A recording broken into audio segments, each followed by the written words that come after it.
Hello and welcome to Sleepy Stories, a cozy corner where gentle bedtime stories and peaceful moments come together to help you drift off with ease. Tonight, we invite you to settle in for another comforting narrative, one crafted to help you unwind and find a sense of calm. But first, let's take a moment to prepare both body and mind for a soothing night's rest. Find a relaxed position, and with each slow inhale and gentle exhale, allow the day's cares to quietly slip away. It can be challenging to step away from the day's busyness, especially as bedtime nears. However, remember, the less we worry about falling asleep, the easier it is for our minds to release any lingering tension. Let the gentle rhythm of your breathing wash away any concerns and allow tonight's tale to guide you into a deeper state of relaxation. Now, settle in and let the tranquil atmosphere of sleepy stories surround you. Enjoy this story, and may your night be restful and restorative.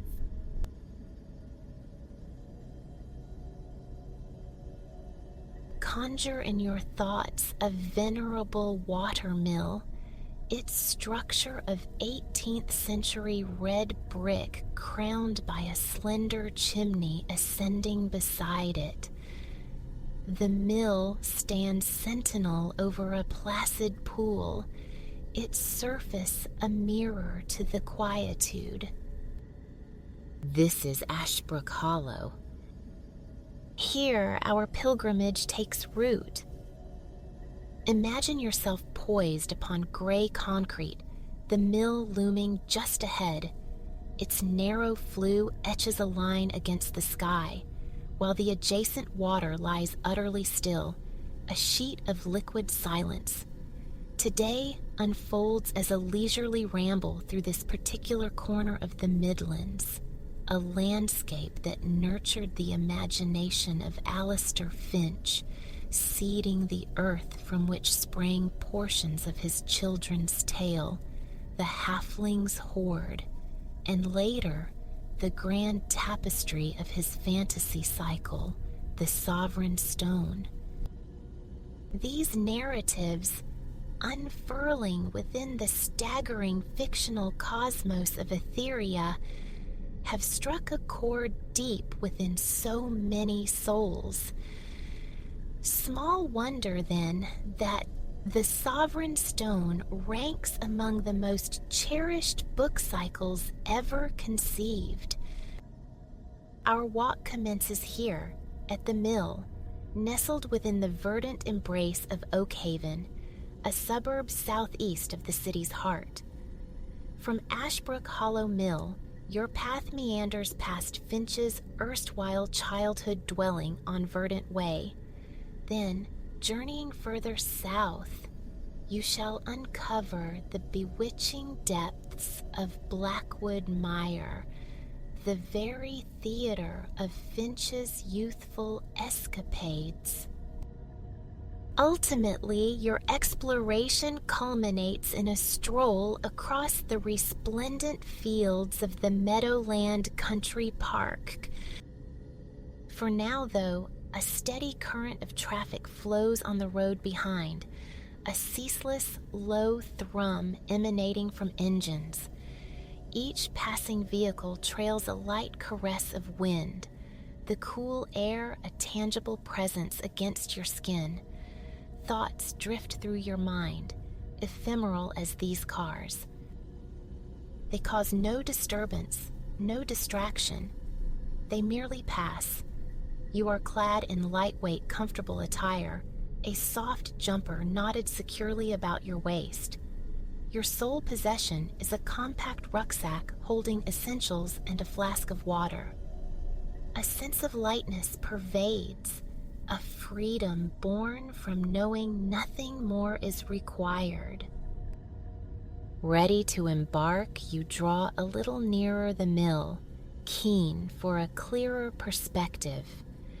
It resides 4 miles south of the city center, within the bounds of what was once the hamlet of Ashbrook Hollow, the very place that breathed life into the meadowlands of the Sovereign Stone. Finch himself spoke of Ashbrook Hollow as a sort of vanished idol. It was the sanctuary of his halcyon childhood, a realm he would traverse for countless hours. On this crystalline, sun-drenched day, the mill presenting such a painterly scene, the sentiment resonates deeply. If the halfling's hoard is familiar, the mill might stir recognition. Within its pages, references arise of the protagonist, Elrond Swiftfoot, passing the mill in Halflingdown. Today, Ashbrook Hollow Mill serves as a museum, housing a permanent Finch exhibit. Legend holds that while playing nearby, Finch and his brother were once chased away by the miller's son, a figure they dubbed the Flower Fiend, owing to his powdery coating from work. These encounters later sparked the creation of Gaffer Grumbles, a character in Finch's chronicles, also the offspring of a miller. In forging the enchanted world of Etheria, Finch drew deeply from the wellspring of people and places surrounding him. A pale timber fence contains Ashbrook Hollow Mill and its immediate environs. Just beyond it presses a dense thicket of dark green shrubs and trees. Through apertures in the foliage, the silhouette of the red brick mill emerges, its roof sharply peaked and red. A tall chimney presides over it from the rear. In the brilliant sunlight, the building and its verdant frame cast a reflection upon the crystal-clear mill pond. This watery image shimmers, subtly warped by delicate glistening ripples. The pond is renowned as the sanctuary for wildlife. Herons, mallards, and moorhens are frequent callers. In the distance, a dark avian shape lingers by the water's edge. You approach the fence, peering through the gaps for a closer inspection. The bird's strikingly bright red and yellow beak immediately captures your gaze. Its body is cloaked in ruffled black plumage accented with white, perched upon lime green legs and feet. A moorhen, surely, you deduce. You observe as it edges towards the pond, slowly beginning to buoy upon the water's surface. It appears utterly peaceful, carefree, bobbing contentedly with each soft, passing ripple. The moorhen emits a high, sharp chirp of satisfaction. You watch it glide, swift as a water skier, across the pond towards the mill. Reaching a small, grass-topped platform, it uses its wings for a final push, propelling itself onto the bank. There it settles, finding repose beside the ancient structure. Witnessing the moorhen relax with such placid calm, you too feel a wave of ease wash over you, untroubled. You absorb the delightful tableau of mill and pond one final time, briefly closing your eyes to imprint it upon your imagination. Then, drawing a deep breath, you fill your lungs with fresh air, exhaling with a contented sigh. Turning leftward, you commence the walk towards your next landmark, Finch's childhood home. As you move, you fall into a steady, comfortable rhythm. High above, against the canvas of the clear blue sky, a bird beats its wings, journeying in the same direction. Could it be the moorhen? You muse, accompanying you on your pilgrimage. The thought coaxes a smile. Not long after leaving the mill's presence behind, You arrive at a bustling roundabout. Patiently, you wait a minute or two for a lull in the traffic. When the way is clear, you cross and bear right onto Verdant Way.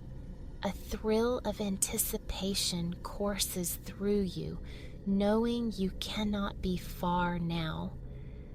A fellow walker approaches from the opposite direction. You offer a smile and a nod as he passes, a gesture he mirrors in return. Before long, you stand before 264 Verdant Way, or 5 Gracewell, as it was christened then. Finch's family relocated here in 1896 when he was merely 4. It was his first Birmingham residence, now one of the area's most historic houses. You pause, absorbing its details. The mock Tudor dwelling stands at the forefront of a row of similar homes. A charming front garden features a wide stone path flanked by delightful patches of green lawn. The upper floor of the quaint 2-story building is rendered white, accented with dark brown timber strips lending it character. Below, the ground floor reveals exposed brickwork, punctuated by a white-framed bay window that protrudes outward. The house possesses a pleasing irregularity of form, with a pointed roof and a section that juts forward, sheltering the sturdy green front door. Like its neighbors, the property is enclosed by a low wooden fence with a gate. You ponder how many times Finch must have passed through that very gate, behind that green door. During Finch's tenure here, the surroundings were entirely rural. He often recalled this period as the most blissful of his childhood. As the sun casts shadows that pool around the houses, you try to conjure the scene as it might have been in Finch's era. A kindred happiness fills you, imagining those idyllic youthful days. Before Finch's house lies a verge of green grass bordering the pavement. At its center stands a tree, its leaves glinting like emeralds in the sunlight. The crowns of larger trees are visible just beyond the rooftops, swaying gently in the breeze. It's easy to grasp why Finch cherished his time here on Verdant Way. Even now, amidst the hum of passing cars, an enduring sense of peace prevails. Reaching into your rucksack, you retrieve your water flask. After a refreshing draft, you prepare to resume your adventure. The next destination beckons, the enchanting Blackwood Mire. To reach it, you cross the road and retrace your steps somewhat. After a couple of minutes, you arrive at a road branching off to your right. Following the pavement, you navigate more suburban streets before finally reaching the threshold of the mire. Blackwood Mire once served as a storage pool for Ashbrook Hollow Mill. Today, it exists as a park and nature reserve, with the lovely Cold Bath Brook meandering through its heart. This mire was the crucible for the old forest, bordering the meadowlands in the volume, The Fellowship of the Stone. Finch depicted the old forest as ancient, a remnant of vast, forgotten woodlands, a description that fits this woodland perfectly. On either side, the entrance to the mire is flanked by a congregation of centuries-old trees. They stand diverse in stature, form, and texture. Some rise straight and tall. Others are contorted, leaning as if in conversation. Bark textures vary, some smooth to the touch, others appearing rough and gnarled. You venture a little closer. The deep, intriguing striations etched into their bark testify to their great age. Leaves upon the branches perform a delicate ballet as a light gust of warm breeze sighs past, creating a wonderful, susurrant chorus. Breathing in, you register the pleasant, earthy perfume, intensifying as you step into the mire proper. The park remains largely unchanged from Finch's time, save for the addition of a pale wooden walkway. It diverges in various directions, threading its way amongst the trees. Stepping onto the planks, you reflect that this area must have been a truly fantastic playground for Finch's childhood explorations. Further along the path, you spy two children clad in Wellington boots. They are paddling in the brook, much as Finch and his brother might have done generations ago. One child sends up a small spray with her left foot, scattering water droplets into the air. She laughs, stomping again, water sloshing over the tops of her boots. You smile, witnessing their simple joy, then proceed along the walkway. The sound of your shoes against the wooden planks creates a satisfying clip-clop rhythm. You focus on this sound as you walk, finding it calming, grounding. Soon, you encounter another group of children. They are engaged in climbing some of the more twisted and accommodating trees. One boy, perhaps 8 or 9 years old, successfully attains a sturdy branch and sits astride it. He beams with pride, clearly pleased with his accomplishment. The mire truly is a natural adventure arena for the young. Again, you comprehend Finch's deep affection for this place. You continue to trace the meandering pathway. Certain sections remain muddy and damp, shielded from the sun's full reach by the dense canopy. You tread carefully over the mud, the clip-clop of your footsteps momentarily transforming into a soft squelch. Just ahead, to your left, a set of wooden steps ascends to a decked viewpoint. Eager to perceive the mire from a different elevation, you head towards them and begin to climb. With each step, you draw nearer the ancient treetops. The sun's warmth feels stronger here, pouring through the interstices in the leafy ceiling. Looking upward, you see the sun glowing through a patterned quilt of clouds that has gathered in the sky. In this moment, standing calmly on the viewing deck, you feel utterly at ease. Below stretches a sea of green, trees, grass, moss. Occasionally, through gaps in the verdure, you catch glimpses of other figures moving through the mire, though their sounds are muted. It is profoundly peaceful on this deck. The only audible notes are the rustle of leaves stirred by the wind and the delicate tweets of birds perched on nearby branches. The mire is simultaneously intriguing and tranquil. What a magical place, you think. After a quiet interlude spent admiring your surroundings, you take another sip from your water flask. Feeling refreshed and prepared to continue, you descend the steps back onto the wooden walkway. You follow the path leftward until you reach a gate nestled amongst trees. Passing through and carefully securing it behind you, you find yourself once more on a pavement beside another busy road.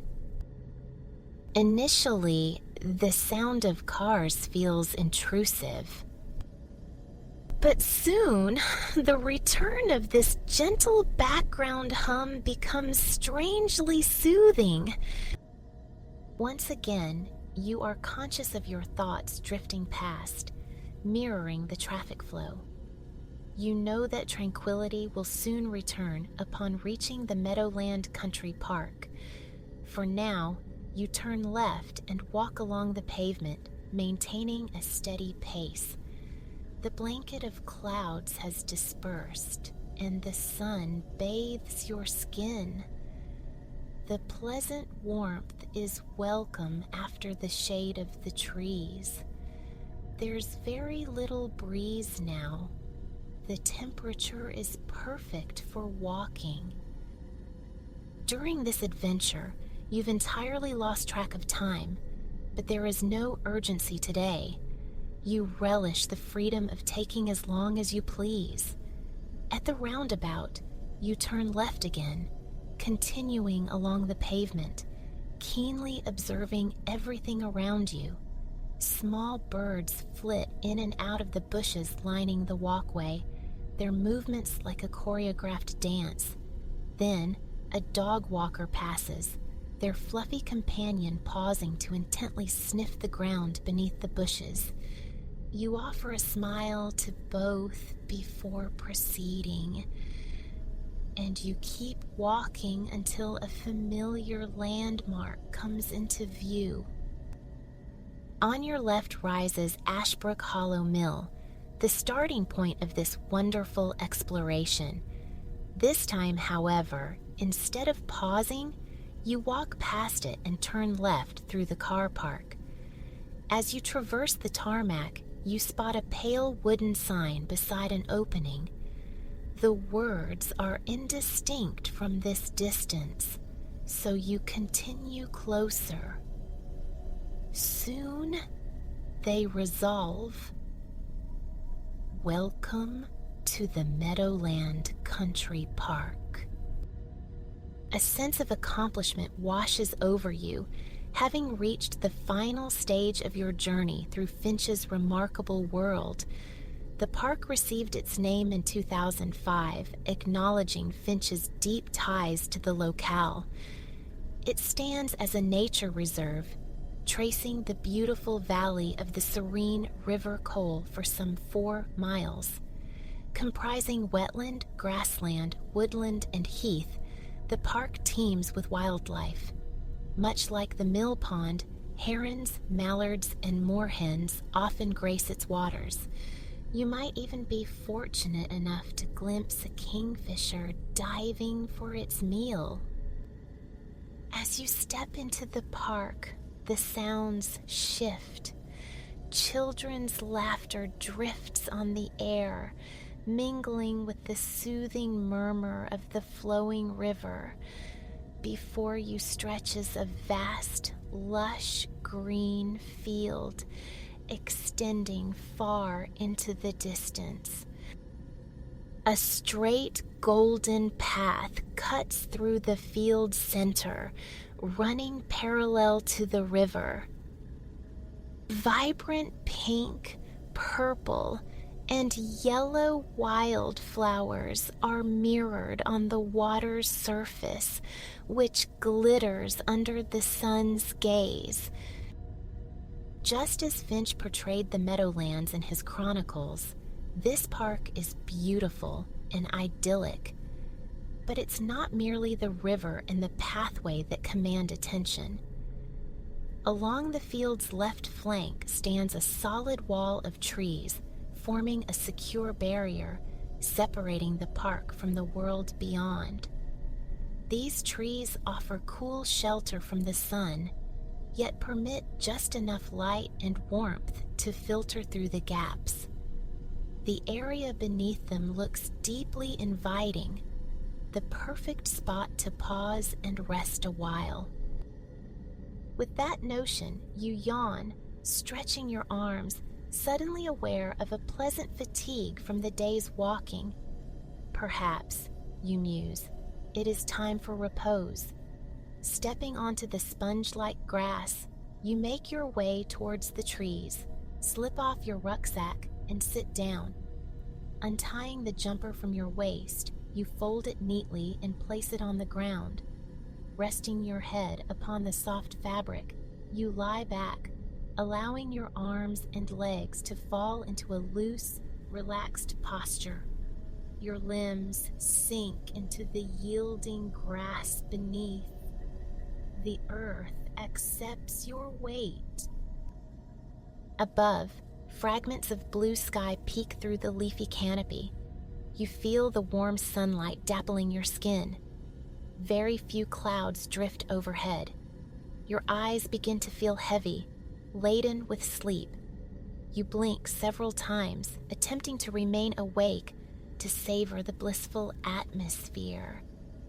But before long, the effort becomes too great. Your eyelids gently descend. You begin to attune yourself to the symphony of sounds around you. The faint echoes of children's laughter, the gentle cadence of the river's flow.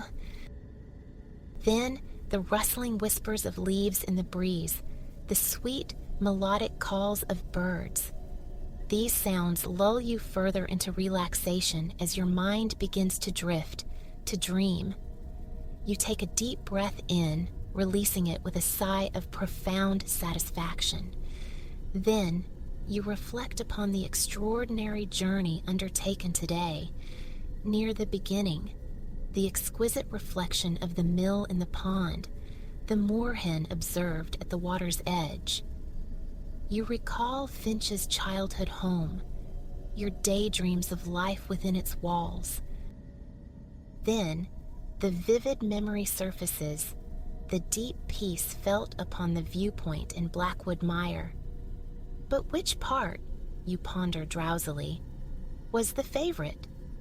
Perhaps exploring the mystical terrain of the mire, or maybe this very moment, resting here in the Meadowland Country Park.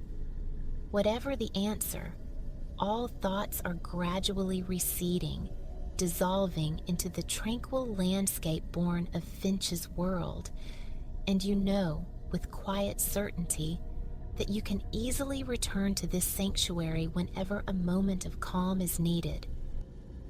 Lying upon the grass, utterly still and at ease, your breathing slows, deepens, becomes quieter. You are enveloped in complete peace, and gradually, gently, you slip into a deep and restorative sleep. A soft percussion of rain whispers on your umbrella, a gentle rhythm accompanying your unhurried passage through the slumbering woodland. It's a day draped in drizzle, mild and breathing. High above, the ash leaves quiver, receiving each droplet with a faint rustle. Rivulets trace silver paths down the ancient bark of oaks, sinking into the damp, receptive earth. Though moisture hangs in the air, a surprising warmth cocoons you. One of those spring afternoons, redolent with the rich perfume of burgeoning life.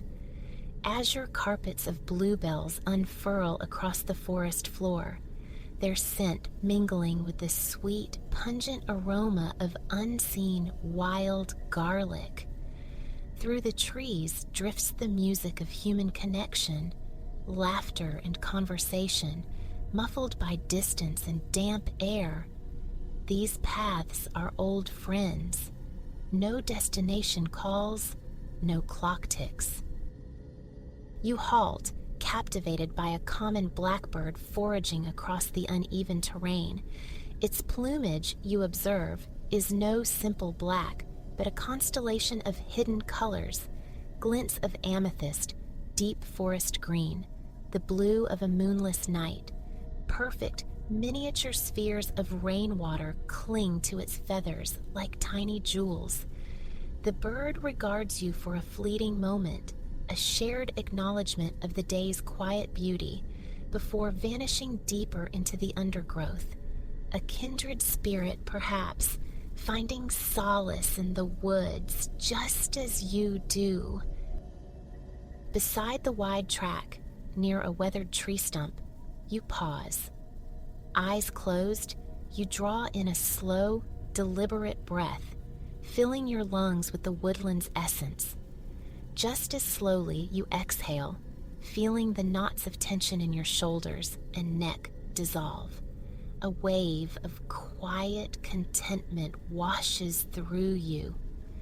A profound gratitude for the pulse of life thrumming all around. Further on, the path diverges at a familiar junction. Straight ahead lies the pond, where cygnets might follow their regal parents across the water's surface. To the right, a track slopes downward toward wildflower meadows, promising the first flutterings of butterflies this year. Yet, instinct pulls you left, deeper into the wood's embrace. Here, the trees press closer, their canopy thickening, hushing the distant sounds of others into near silence. The trail opens unexpectedly into a sun-dappled clearing, a place seemingly absent from your memory's map, yet instantly welcome. A circle of lush grass lies cradled by more ash trees. Tucked to one side stands a small wooden shed, draped in tenacious ivy, though its deep green paint appears remarkably fresh. Its door rests slightly ajar, an invitation. Curiosity stirs. What secrets might it hold?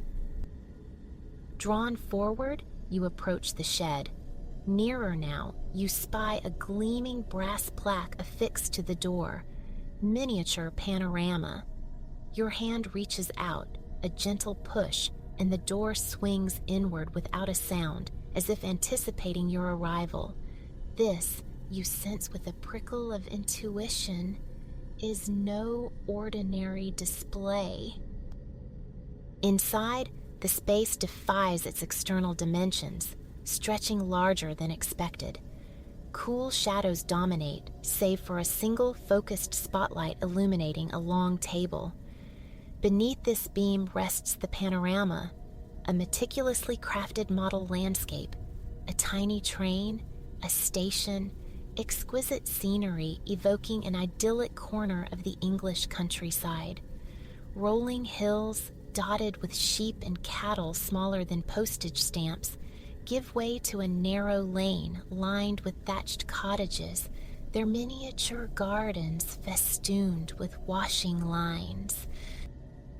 A locomotive of deepest sapphire blue, coupled to 2 carriages, waits patiently at the diminutive station.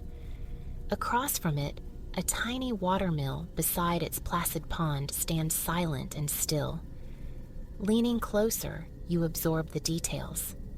In the village, a church with a sturdy square tower overlooks a green, where ducks, accompanied by impossibly fluffy ducklings, have gathered. Nearby, a greengrocer receives a delivery of minuscule bright red tomatoes. A milk float waits further down the lane. Upon the station platform, a station master, clad in shirt and waistcoat, leans casually against a lamppost.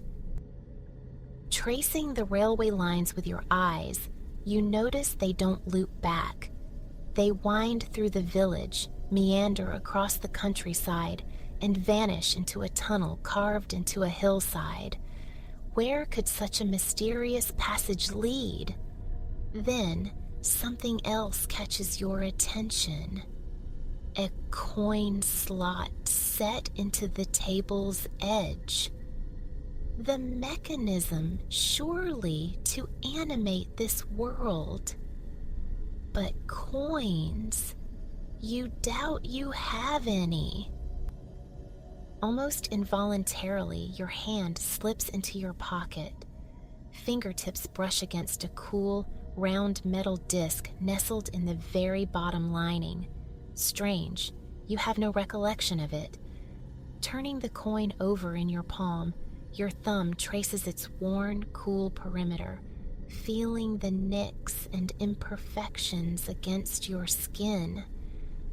The spotlight catches its surface, sending a delightful shiver down your spine.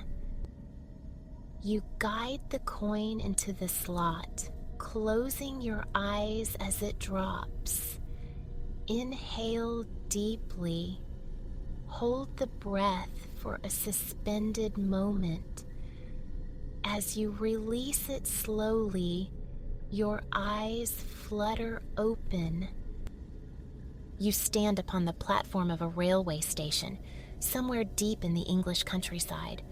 A glance around confirms the impossible.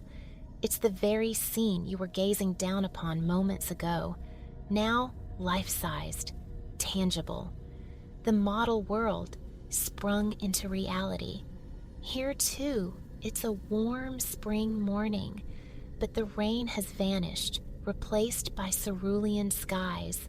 The sun burns away the last vestiges of overnight mist, and the air hangs still, fragrant with the scent of freshly mown grass.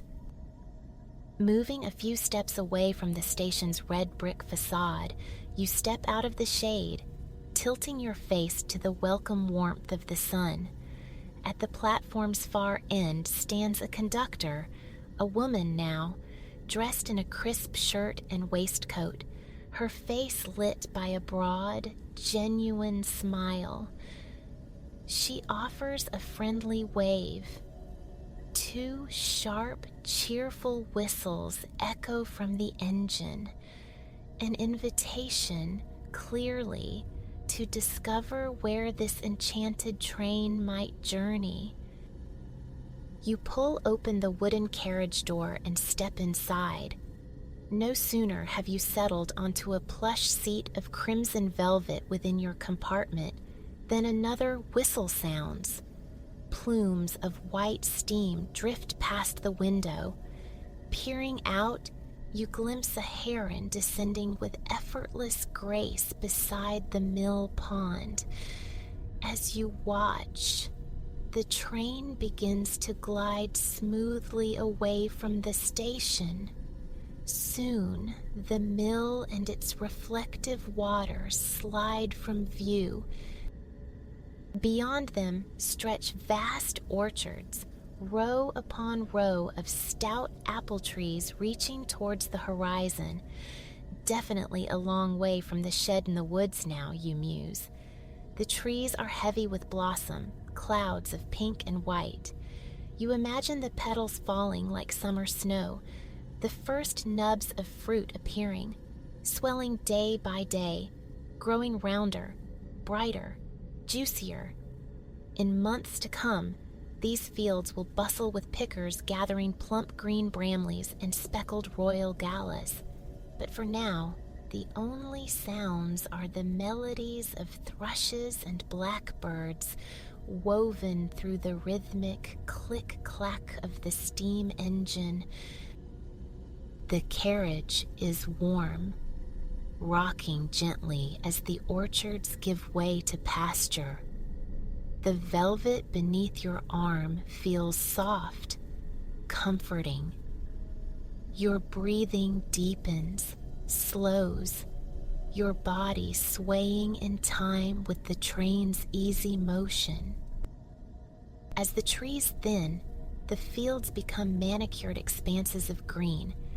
Cattle and sheep graze with lazy contentment beneath the brilliant sky. Beyond a low stone wall lies a cricket pitch. Figures in white emerge, ready to commence the day's play. The pitch slopes gently away, and past another wall, the grass dissolves into a pebbled shore beside a wide, meandering river. Willow trees lean over the water, their lowest branches trailing fingertips across the slow-moving current.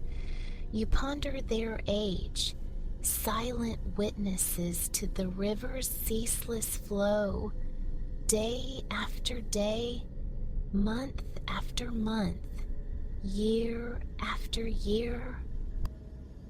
The engine's shuffling cadence slows as it follows the river's curve. You're close enough now to spot the occasional fish basking in the sun-warmed shallows. How lovely it would be, you think, to trail your hand through that clear, fresh water. Cool, soft, invigorating. You can almost feel the gentle tug of the current, the prickle of water against your skin. Soon, river and rails diverge once more. In the distance, a sandstone outcrop thrusts towards the immaculate sky. At its base, a dark opening, the tunnel, the same one that intrigued you in miniature. It looms larger, closer. Where will it lead? You press your face to the window, looking back as the track curves gently leftward. The glass feels warm against your cheek. Through a shimmering heat haze rising from the sun-baked earth, the entire village unfolds. River and cricket pitch, orchards and fields, church spire and mill. A portrait of perfect tranquility. With a final backward glance, you close your eyes and lean into the seat. Darkness envelops the carriage as the train plunges into the tunnel. You take a moment to scan your body, noticing any lingering tightness. With a single deep breath, any discomfort melts away. You feel grounded, your body pleasantly heavy against the plush velvet. A shift from profound darkness to a cool, ethereal blue light signals your emergence. Opening your eyes, you find towering spruce and pines mantled in snow, slipping past mere feet from the window, as if the magical train has traversed not just space, but seasons, whisking you from English spring to alpine winter. The trees part, revealing a breathtaking vista. The tunnel has delivered you to the floor of a wide valley, flanked by immense craggy mountains. A fresh, thick blanket of snow covers the field stretching between the tracks and the steep slopes. Above, heavy gray clouds promise more snowfall yet. Before you can absorb more, the trees close in again. But you notice the landscape scrolls past with decreasing speed. Leaving your compartment, you cross the corridor to peer from the opposite window. Here, snow-frosted boulders litter the ground beneath sheer, dark gray cliffs ascending towards the unseen sky. The tracks must be hugging the curve of another mountain. You feel the gentle pressure of the brakes as the train glides to a smooth halt at a minuscule station, little more than a concrete platform with a few bright red seats beneath a simple plastic shelter. This lack of structure affords an unobstructed view back down the valley. Before you, an expanse of untouched white snow stretches into the middle distance, great sloping banks of pine trees climbing the valley sides. The vast fields narrow towards a formidable cluster of mountains, their high, jagged peaks wreathed in swirling clouds. An urge to explore this snowy platform arises. You're still clad in the jacket you wore for your woodland walk, surely inadequate for this winter wonderland. As the thought forms, an overhead luggage rack pops open. A pair of thick black winter gloves tumbles out. Smiling, you retrieve them and investigate the locker further. Remarkable fortune. A knitted hat rests inside, white wool flecked with gray, alongside a long padded jacket. Slipping it on feels like being enveloped in a soft, warm duvet. You stroll towards the carriage end, pulling on the hat and gloves. Turning the cool silver handle, you step lightly onto the snow-covered platform. A satisfying crunch echoes underfoot. The powder is deeper than it looked. A slight breeze lifts the topmost layer of snow, sending it dancing in twisting spirals around your ankles. Your nose and cheeks tingle in the crisp alpine air. From this vantage point, the entire valley unfolds. These mountains, you realize, have stood here, silent and serene, for millennia. Their peaks remember Pangaea.